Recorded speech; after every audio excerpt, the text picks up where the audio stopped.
Have you ever wondered if Serial Designation V really has her memories from the events of Episode 5 home, and what might really happen in Episode 7 Final Destination, and just what is JC Jensen hiding? It's common knowledge at this point that she has lost a lot if not all of her memories, but in this theory she might actually still have some of her memories left. This theory is brought to us by a subscriber at Nina or Chris, so let's see if this has some weight to it. In episode 2 Heartbeat, Uzi is in the space pod and looks into the mirror as the Absolute Solver symbol takes over her eyes, shattering the mirror, and V says that's weird and concerning, and follows that up by saying I've never seen that symbol before, and is overall unfazed by it, not caring if Uzi died or not.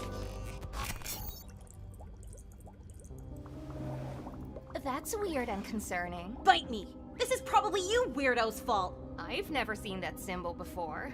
Wanna do an autopsy to find out? However, V may have begun to remember the events of the gala, including Sin, because in episode 3 The Prompting, while in the space pod, V looks over at the shattered mirror and says, "Promise me you and that purple thing will stop prying into that stuff," showing us that V is very hesitant to dig into their past and may know a lot more than she lets on. After N tells her about Jay turning into an Eldritch Craft snake monster, which could mean that she thinks it's possible that Sin and Uzi are actually the same person and now wants to kill her. I'm not freeing you for prom murder, V. Jay went hollow spooky snake crab, and we maybe grew up in a haunted mansion. Aren't you worried we have no idea what we even are?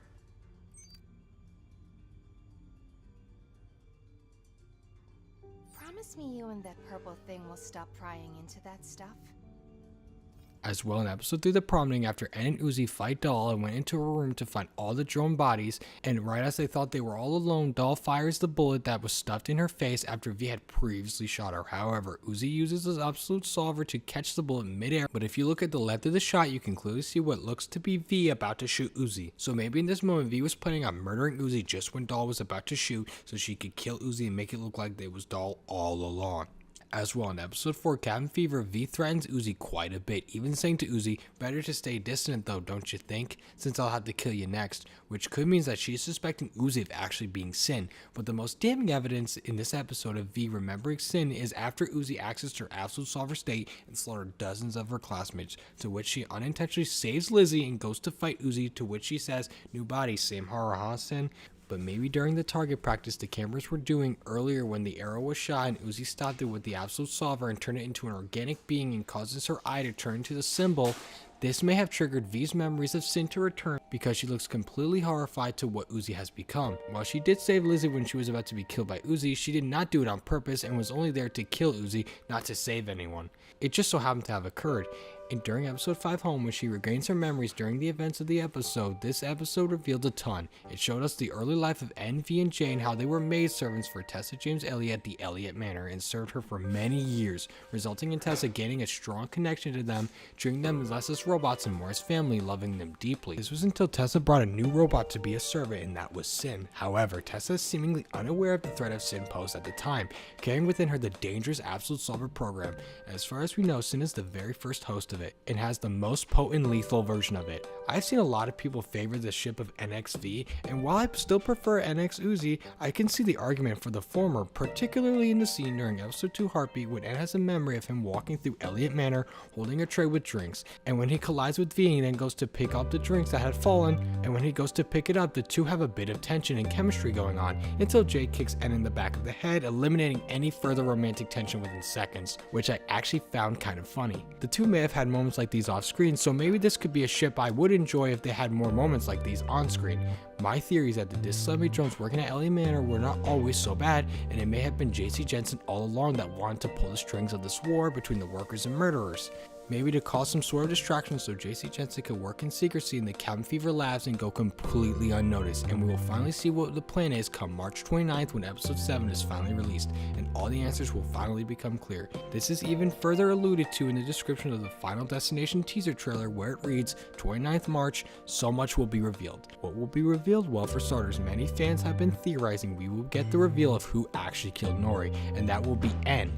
And some argue he would not remember if he killed her or not, but if he truly did, he will definitely remember it. And after recently rewatching episode 2, towards the end of the episode when Uzi goes to hug her father Khan Doorman, N looks at the two with a sad guilty expression on his face, to which Khan looks up at him in an angered disappointed look, almost as if he vaguely recognizes him or at least suspects him of being the one who took his wife's life. But we may see Nori turn out to be alive all this time in episode 7. My theory as to how her and Eva are both alive is that the attacks only brought them to near death, but the drones in question never finished the job, allowing both Eva and Nori to get away and recover, and may be working at the Cabin Fever Labs since the two both have employee ID cards with their name and their corresponding locker number, with the Cabin Fever Labs logo at the top of it, which is that of a skull with 2 pine trees standing behind it. We even see the same symbol on Uzi's necklace that we always see around her neck. However, this is not Uzi's necklace, rather it's her mother Nori's, and was given to her by her father Khan, meaning that the drones such as Nori and Eva working in the labs were required to wear these while on the job and would store them in their lockers after a day on the job.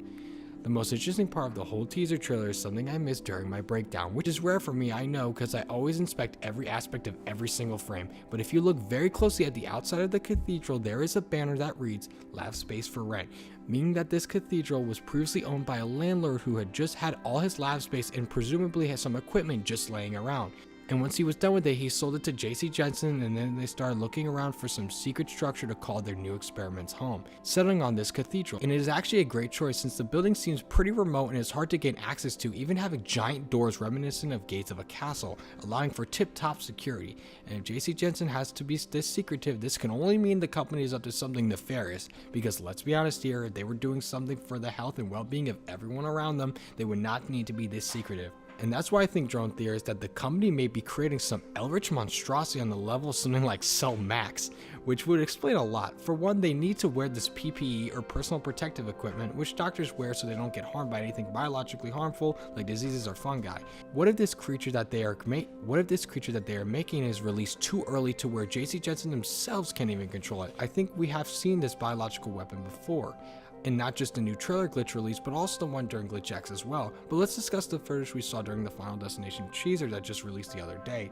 At 15 seconds into the teaser, we can see this red organic creature all over the walls of the mineshaft. The most interesting part of the whole teaser is at 20 seconds in, where we can see just how destroyed and dismantled the labs have become, and this may be due to the monster that broke out of the lab and may have killed a bunch of JC Jensen workers, as they are nowhere to be seen in the shot. We can get a closer look into this red hole with teeth and bones surrounding it, and it may be where the creature escaped from and is now going on a rampage with no one being able to stop it. I think this creature was meant to be controllable, however was let out too early, resulting in a huge lab leak, and at 23 seconds into the teaser trailer, we can see yet another shot of the destroyed lab with 2 black tentacles moving about. And when the creature first breaks out, and might be the first one to see it, would explain the worried expression all over his face. The creature would be so powerful and so large of a threat that it results in the collapse of Cobra 9's core, as we can see errors and warnings of the collapse throughout. And to defeat it, it will take Uzi, En, Tessa, and Doll to finally put an end to it. So I spoke to another drone theorist YouTuber. His name is Murphy64, and he thinks that JC Jensen did not create this creature,